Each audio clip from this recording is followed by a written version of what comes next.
Ladies and gentlemen, welcome back to the Resident Evil 7 playthrough.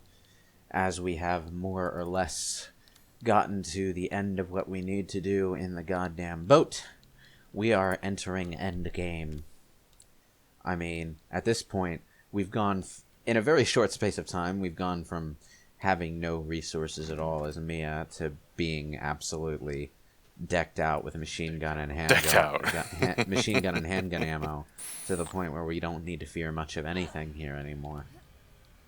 So, you know, that's kind of the joy of a Resident Evil game, is turning the tables on that initial hardship.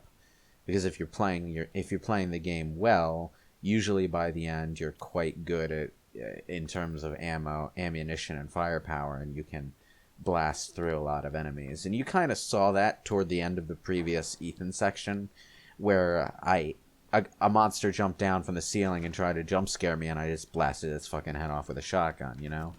It's like, eventually you get to a point where, as horror-oriented as the experience is, you have kind of overcome it, and you're on even footing, and it's a great feeling. More satisfying, I think, than a lot of games where you're just on even footing by default. So, you know, it's a different kind of experience. I find it enjoyable anyway. Although, you sure never quite reach that point in the remake, do you? In the RE2 remake? Or... Yeah. Like, you get pretty powerful by the end of it, as is the case in Resident Evil 2, but the monsters keep pace with you pretty well. I'll say that. Well, mostly because you have things like lickers around. I remember when we started today. Nah, we won't talk about the Resident Evil 2 remake. I said I wouldn't discuss it in depth. I didn't say I'd never mention it. It came out between our two recording sessions, and, you know, you guys, like, about 100 or so of you noticed at, like, 11 p.m. on the 26th that, 11 p.m. on the 25th, actually, that part 2 of the Resident Evil 7 playthrough accidentally went live. That was because I uploaded it, like, an hour before the Resident Evil 2 remake came out, and I was so distracted by my hype for that game that I think I forgot to set the schedule setting correctly, or forgot to save it, or something. Yeah, so that was embarrassing. It happens.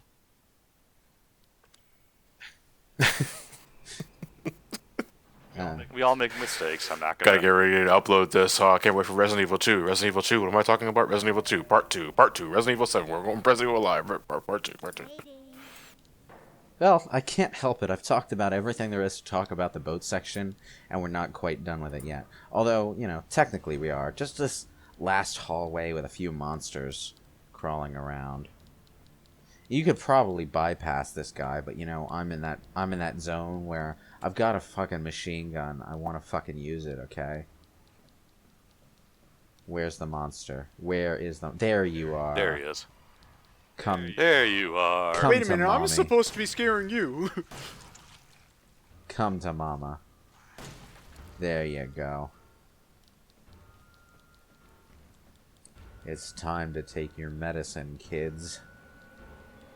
Didn't we already do that before we got on the boat? Also kids in plural. Well, there's more than one molded.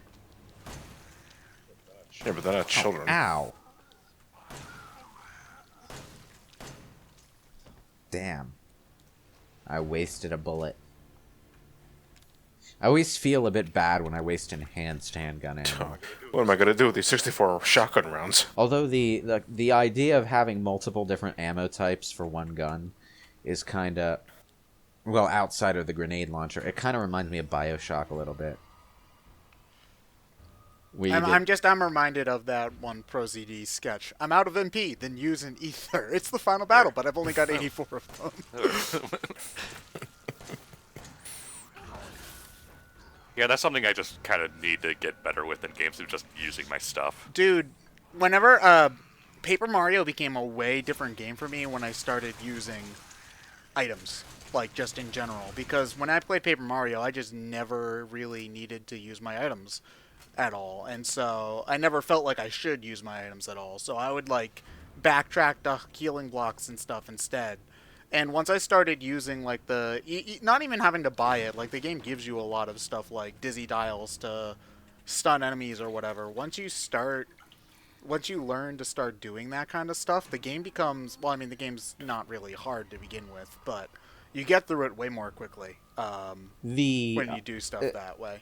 the odd thing about easy JRPGs like Paper Mario or Final Fantasy is that they kind of train you not to feel like you need to use that extra stuff. Yeah, I think we talked about this when we did SMT, and that Yeah. screws you over when you're playing harder RPGs. Yeah.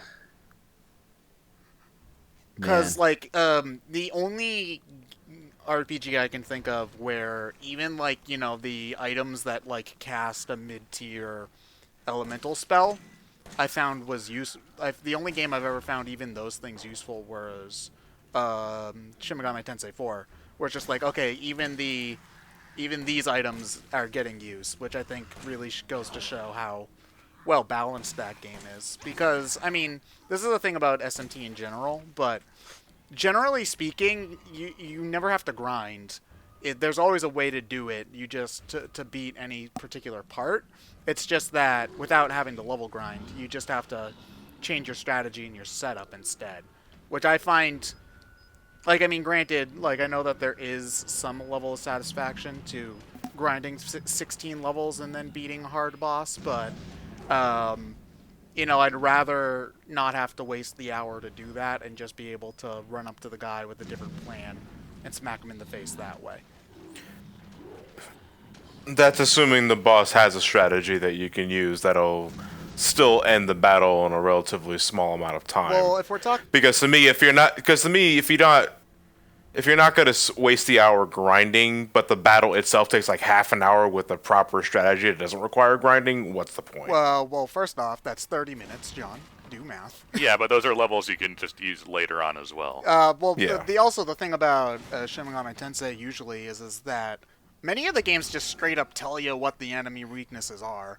Like, you just look at the enemy and it's just like, okay, this guy's weak to lightning and stuff, and it's just like, okay, well, you don't even have to waste the time trial and erroring it around, pretty much, you know. So what makes it hard then? Because if they just hit tell really you? hard and they whack you really good, and they'll use statuses on you that are actually effective, and you're just more likely to die. Pretty much. It's hard to Basically, explain. if you don't make use of your buffs and debuffs, you're going to be outmatched. It's a matter of you're not allowed to make any mistakes is the big thing. Yeah, you're allowed to make some mistakes, just not that many. Not that Yeah, many. there's There's way less room for error is the big thing. Especially considering that many of the games have the press turn system, where for every time you use an attack that's effective on an enemy, you get more actions per turn. So if you make a mistake, you lose actions, and then your enemy is much more powerful, pretty much. Hey, we found us. Didn't we Yay. see him earlier in the game there, too? You saw him through his security footage. Oh, okay. No, we're back as Ethan. And, it's implied that this is some sort of hallucinatory telepathy, that Jack Baker is actually communicating with you from his calcified mutant form.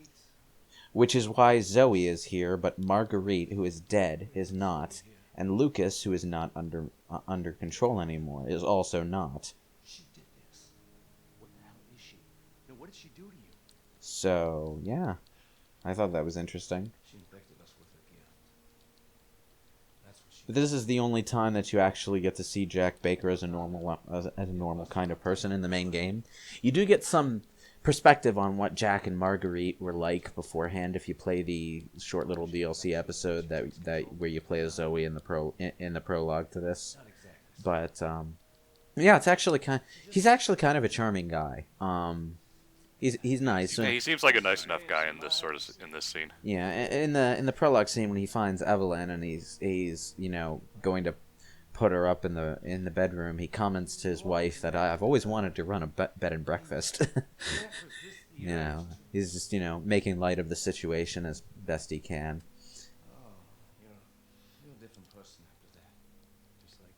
Because I think at this point you've kind of considered him the main antagonist, I guess. Really? Well, Evelyn, obviously. But for a large part of the beginning of the game, you probably considered him the Well, main up antagonist. until the boat section, you didn't really even know who Evelyn was. She wasn't revealed until the boat, which is Yeah, after that's what you I beat mean. Jack. So for like the first half of the game, you thought he was the big bad guy. So humanizing him like this, I think, is an interesting way to do it. up until that point in the game, you didn't necessarily know where the biohazard came from. You knew it was a biohazard because that's Resident Evil's thing. They even went as far as to include the word biohazard in the Resident Evil 7 title in the West, which is the first time that's happened. I think that they also in Japan for Resident Evil 7, they also called it Biohazard 7 Resident Evil as well. Like they've been trying to Cool. Yeah, because I don't know if I take it seriously if it was called Biohazard. they've been trying to Unify merge the two things. Like I think they kind of just want it to be called Resident Evil everywhere because I believe the Resident Evil 2 remake is also called Resident Evil 2 Biohazard in Japan. It's called Biohazard Re 2, I think, in Japan. Yeah, But, something yeah, like that. kind of a pun on the way. I believe it was going to be Biohazard, but that became a copyright thing once it was moving outside of Japan. Yeah, it was a band or something that was called Biohazard. Anyway, this is the point where you would have to fight and kill Mia if she wasn't able to resist Evelyn's control here.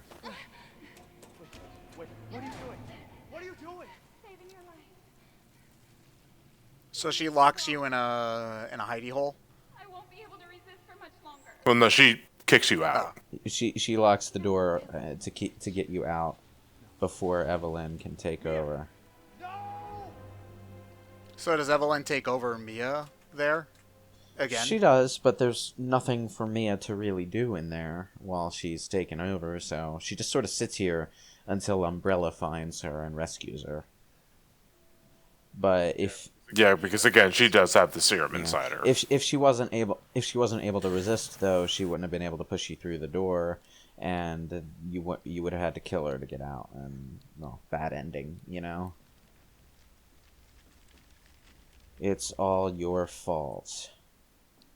You know? Well, no, not really. Mia's the one who told me to come here. No, it was you who brought me here. Actually, you controlled Mia to send me that message, so it's all your fault. Yeah, we're going through this commentary, and I just completely forgot that there's a minecart section after all There's this. a minecart section? Well, not a minecart section, but it's just a mine salt- area. There's a salt mine, Yeah. Yeah. Oh, look at all these dead fish. That's a lot of fish. Yes, So it is. Evelyn had Mia bring Ethan here because she wanted another dad. Yeah. Yeah. Jack wasn't good Jack enough. wasn't cutting it. Oh.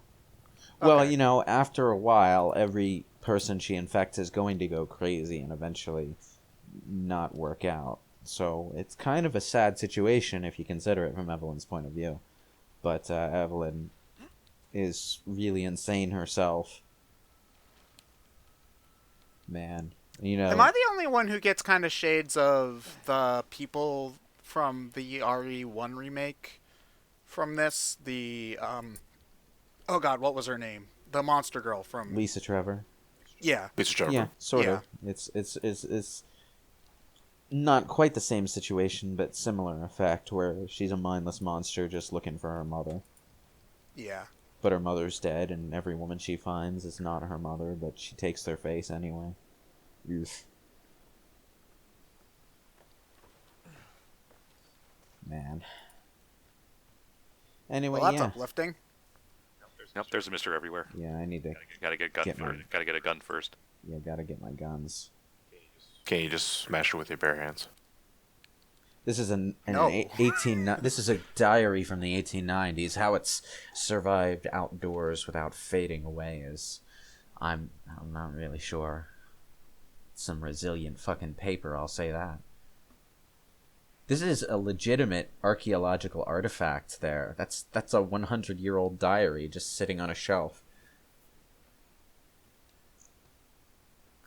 Anyway, we turn. You know it had been sitting there for a while because someone came in here and put the shit here.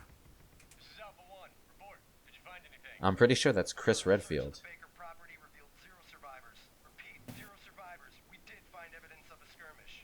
So yeah, while we were unconscious, Umbrella and Chris Redfield actually found the Baker estate. When you revisit the Baker estate in End of Zoe, you find like they've locked it down with all kinds of quarantine stuff, and like the way in is blocked with this long sort of ET tunnel. it's interesting. Orders are shoot to kill. Repeat, shoot to kill. So for the cops right now is not a good idea, then, basically.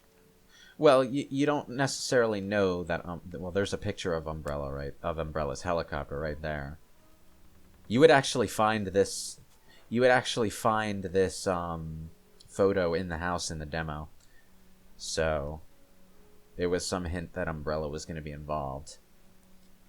The salt mine is basically the lab, though. So there were researchers working in the lab. Lucas, who the company that made the fungus really should have seen this coming, because they hired him specifically because he was a bastard. But Lucas, being the bastard that he is, decided to sell out Evelyn to yet another company. So we've got some of that old behind the scenes. All these companies are sort of warring in their little biological weapons research espionage bullshit that was kind of a thing going on in the background of the classic Resident Evils. What was I doing? Organizing everything. Well, also getting the Magnum, but...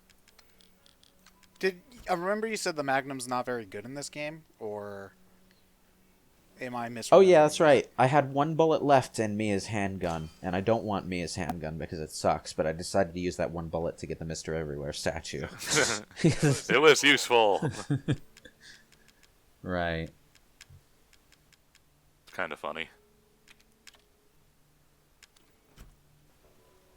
Alright. And I have 4 coins. So I actually have 3. one more coin than I need to get the Magnum. Unfortunately, like I said, there isn't really much ammo for the Magnum in the game. So I'm not actually going to use it against anything but the final boss, which isn't really a boss fight at all. Just kind of a repeat of the Resident Evil 2 final Birkin form, where it's a giant monster wall slowly advancing towards you and you need to kill it before it gets to you, otherwise you die. But, you know, in Resident Evil 2, both versions, you at least had a proper final boss right before that you could take satisfaction in fighting. So, yeah, look at that. I have 4 Magnum rounds, and I'm at the end of the game. Jesus, fuck. Well, you couldn't even unlock the Magnum until this... Well, I suppose if you didn't get the other 2 things and went straight for the Magnum. Well, the thing is, like, usually there's Magnum ammo scattered around the game before you actually get the Magnum that you can collect if you find it early. And just stockpile it until you have the Magnum, and you'll have a healthy supply of Magnum ammo once you actually have it. But not so in this game. There's a few little bits of Magnum ammo here and there, but not really much. There's a little bit of Magnum ammo when you're going through the salt mine laboratory, but other than that, no. Look at all those shotgun shells. Jesus, fuck. I like how 252 machine gun bullets takes up less space than 30 handgun bullets. Or shotgun bullets, yeah. Again, this is just something that, you know, it's a video game. But Yeah, still. I mean, they stock it based on balance more than anything. Although, another difference I actually just noticed about the Resi 2 remake is it actually lets you stack more ammo per slot. Yeah, handgun is 60. I'm not sure what shotgun is. No. It's just interesting to notice that. Yeah. They probably let you stack bigger stacks because on hardcore mode you actually have less inventory upgrades on that one. Oh, Yeah. look. I found some Magnum ammo right after I was complaining about only having 4. But I think you get like a grand total of 1.5 clips in total throughout the game, so it's not... Also with the Resident Evil 2 stacking thing, it also may be a matter of you have inherently less inventory to begin with, so if you don't pick any of them up. Yeah. Yeah, can confirm because there was a lot of stuff I left on the floor because I didn't want to stack up my inventory too quickly. Yeah. Although the map system actually keeps track of which items you found and left behind, so you can always just go back and retrieve Thank God. them. It's very useful. I hope all the rest of the games use that map system. Now that we're in the salt mines, the game is pretty much straight up action because well, there's this last section outside here where you can just sort of avoid the molded if you so choose, but once you're inside, you basically have a linear gauntlet of enemies, and you need to reach the end. Now you can avoid a lot of them. In fact, the last proper fight is against like a really big giant thing that I don't think you ever encounter anywhere else in the main game. So you could call that the last real boss, but there's nothing actually stopping you from just luring it away from the ladder on the other side of the room, and then beelining it for the ladder, and, you know, just skipping the fight entirely. I don't do that because I like to end my games on at least one little satisfying note, you know? The final boss is not like you use a lot of ammo on them anyway, so you might as well use it for something. Yeah, the final boss is more of an interactive cutscene, to be honest. Kind of a disappointing note for this game to go out on. But, you know, it's still a damn good game. It was my favorite modern Resident Evil game until looking at my calendar 4 days ago.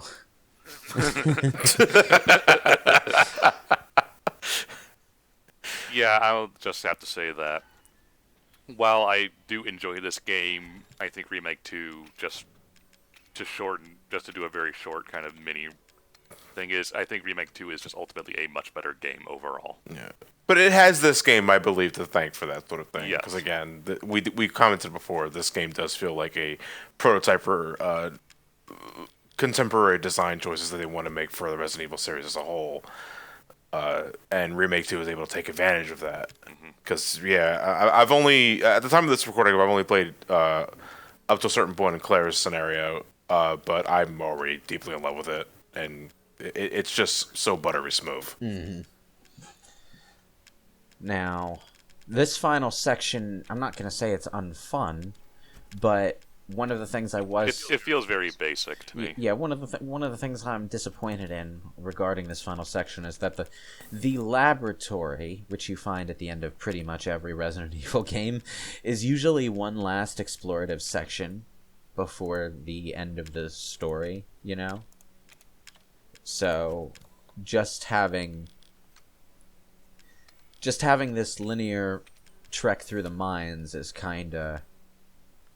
Yeah, it's kind of a letdown, to be honest. And you do sort of get that final explorative section through the lab if you play Not a Hero.